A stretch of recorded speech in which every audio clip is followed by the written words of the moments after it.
Hello. Hello, What is your name? Catherine Damasco, How old are you? 42 years old, Are you married?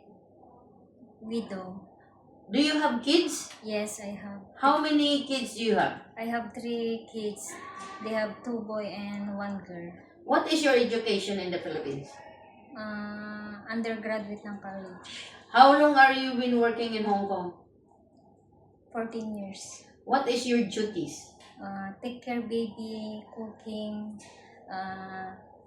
car wash, and then clean the garden, and then take care also the pets. How old are they, the kids? The kids now is Before I come there is 3 months. Now is coming 4 years old.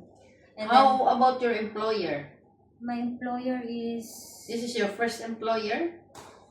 this is second employer. Do you know how to go to market? Yes, I go to market also to. Can you cook Chinese food? Yes, I can cook. If there is no off during Sunday, is it okay for you? It's okay, no problem. Can you share room with the kids? Yes, can. What is the reason you want to stay in Hong Kong? I want to earn money and then for the future for my kids.